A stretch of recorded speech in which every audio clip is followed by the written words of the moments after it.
Alhamdulillahi Rabbil Alameen wa usalli wa usallim ala nabina Muhammad wa ala ahlihi wa ashabihi ajma'in amma ba'd.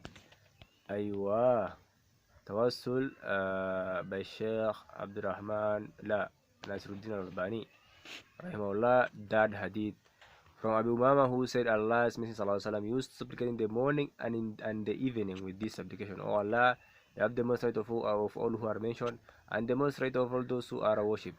I ask you by the light of your face, which causes the heavens and the earth to shine brightly, and by very right which is yours, and by the right of those who make request to you." Al-Hawdami said in Al-Majmu'uz Zawahid 10-117. At-Tabarani reported it, and it contains Fadala ibn Jubair, who is weak, and there is agreement upon his weakness. I say rather he is very weak.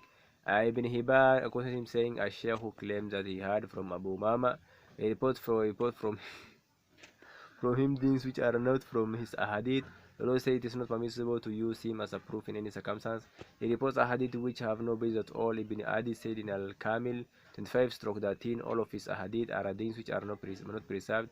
I say so the hadith is very weak and cannot be used as a proof at all, as was done by the author of Al-Misbah, page 56. Fourth hadith from Anas bin Malik, who said,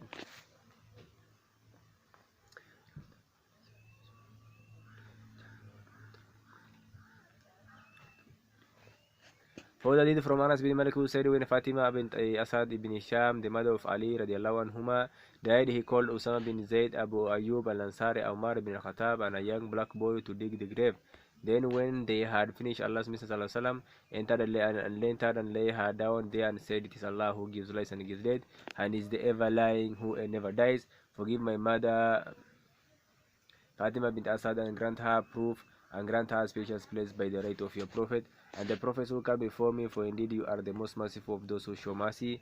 Al-Haydumi said in Majma' Uz-Zawaid 9-257. At-Tabrani reported Al-Kabir and Al-Aswat, and it contains Raw ibn Asala, who is the Rabo and Ibn Hibban al-Hakim, but it is somewhat weak. Then the rest of it are those of the Sahih. I say by way of Tabarani, it is reported by Abu Nu'aym in Hilyatul Awliya 3-121, and their chain of narration is weak, since Raw ibn Asala, who is one of its narrators, is alone in narrating it. As Abu Nu'aym himself said, then Raw is declared to be weak by Ibn Adi, and Ibn Yunus said weak and reprehensible things are reported from him. Ad-Daraqutni said he is da'if, weak in hadith. Ibn Makhula said they declare him weak. Ibn Adi said, after quoting two of his hadith, they report many hadith and some of them are reprehensible, so they agree upon his weakness, so his hadith is weak in Munkar, so since he is alone in reporting it. There are some people who try to strengthen this hadith based upon the narration of Ibn Hibban and Al-Hakim that Raw is reliable. However, this will not benefit them due to what is known with regard to their leniency in declaration of reliability. So this saying of theirs, when opposed by sayings of other scholars, does not carry any weight, even if the declaration of weakness by other scholars is not explained. So about when the reason for weakness is made clear, as it is as the case here, I've also fully explained the weakness of this hadith in a Da'if number 23, and so I will not repeat that there. The antagonist whom we have indicated quote that which can only scholar cause salota, saying Sheikh Nasir judged to be weak, so we ask that he tells us who from the scholars of hadith they has declared this hadith weak. We quoted those who declared its narrator and Rawi bin Asala to be weak, and he is alone in narrating it. This identically means weakness of the hadith unless someone is found to report it along with him.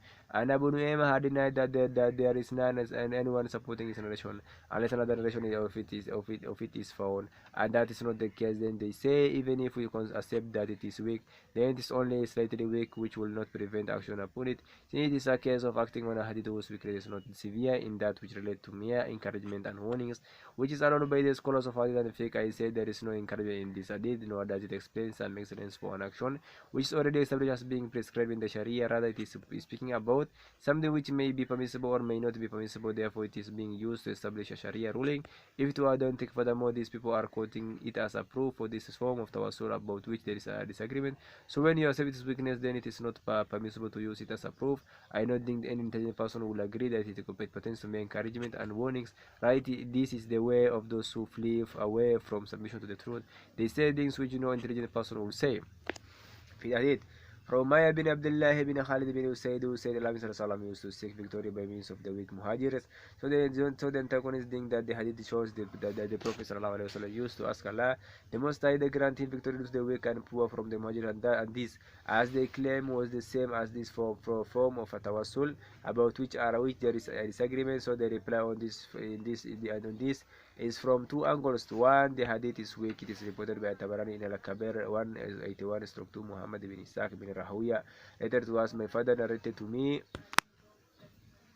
Isa bin Yusuf narrated to us, my father narrated to me from his father, from Umayyah bin Biudid. Also Abdullah bin Muhammad bin Abdul Aziz al-Baghawi narrated to us. Ubaidullah bin Umar al-Qawari narrated to us. Yahya bin Sa'id narrated to us from Sufyan from Abu Ishaq, from Umayyah bin Khalid, from the Prophet ﷺ with the wording, he used to fight and seek victory by means of the weak Muslim. I say this narration rests solely upon Umayyah. It is not a story that he was a companion, so the hadith is mursal and weak. In Ibn Abdul Bar said in al-Istila 1/198, it's not wanted with me that he was a companion, and the hadith is mursal. Also Hafiz says in al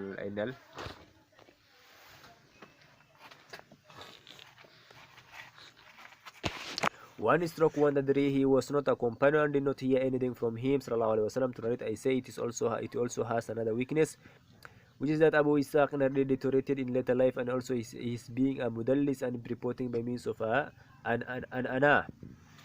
However, Sufyan had narrations from him before he deteriorated, so that only leaves the other weakness, which is reporting by means of an ana.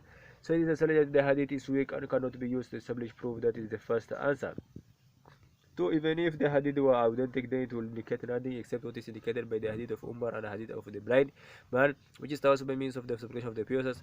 Al-Barawi said in Faidul Qadir, he used to request aid, means he used to seek aid in the fighting, as occurring the saying of Allah the Most High, in Tastaftihu faqad ja'akum fatu, or displays, if you ask for judgment, now has the judgment come unto you. Aywa. It was mentioned by Azamakshari. He sought victory by means of the poor. Muslim means by means of the application of the poor who had no wealth. This mention also occurs in his sallallahu alaihi wasallam hadith, which he reported by An-Nasai 2/15, with the wording in it, Allah gives victory to this ummah due to its weak ones through their supplication, their prayers, and their purity of intention. Its chain of narration is authentic, and the base of it occurs in Sahih Bukhari, translation 4/95, number 145. So the hadith shows that seeking the victory was done by means of supplication of the pious, not by means of the pious of the person or status.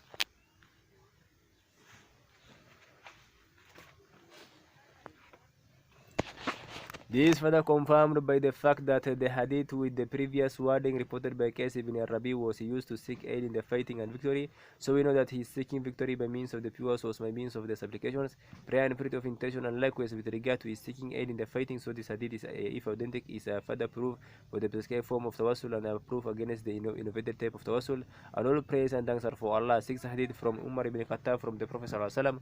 When Adam fell into the sin, he said, "Oh my Lord, I ask you by the right of Muhammad to forgive me." He said, "O Adam, and how do you know of Muhammad when I have not yet created him?" He said, "O my Lord, when you created me with your hand and breathed life into me, I raised up my head and saw written upon the pillars of the throne, and that's the right to be worshipped except Allah. Muhammad is the messenger of Allah. So I knew you will not add after your name that of anyone I said the most beloved of the creation of to you." So he said, "I have forgiven you, and if it were not for Muhammad, I will not have gifted you." It's reported by Al-Hakim in Al-Musdarak 2/615 by way of Abu al-Harith Abdullah ibn al-Muslim al-Fihri. Ismail ibn Maslama read to us Abdurrahman bin Zayd ibn Aslam read to us from his father, from his grandfather, from Umar, and he said,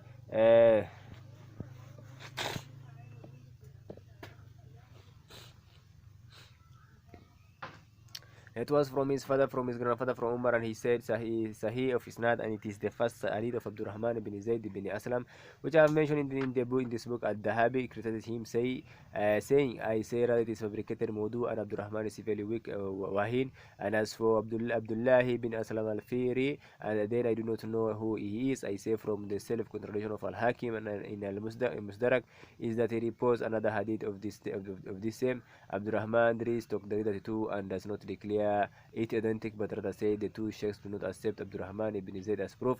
With regard to Al-Fihri, Al-Dahabi mentions him in Al-Mizan and quotes this hadith of his and then says, a baseless and futile narration. The same is said by Al-Hafid ibn Hajar in Al-Lisan 3/360. He adds to his saying about Al-Fihri, and I do not think it is to be unlikely that he is one and the same person as the one just quoted, since he is of the same level and time. I say the narrator whom he spoke of before was Abdullah ibn Muslim ibn Yurshayd, about whom Al-Hafid said Ibn Hibban mentions him. He is accused of fabricating a hadith. He fabricated letters which he attributes to late Malik and Ibn Lahi'a. It is not permissible to write down his hadith. He is the one who narrated a manuscript of hadith from Ibn Lahi'a, and it seems to be something deliberately invented.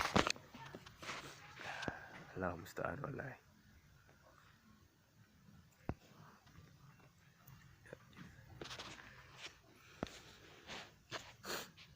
أيوة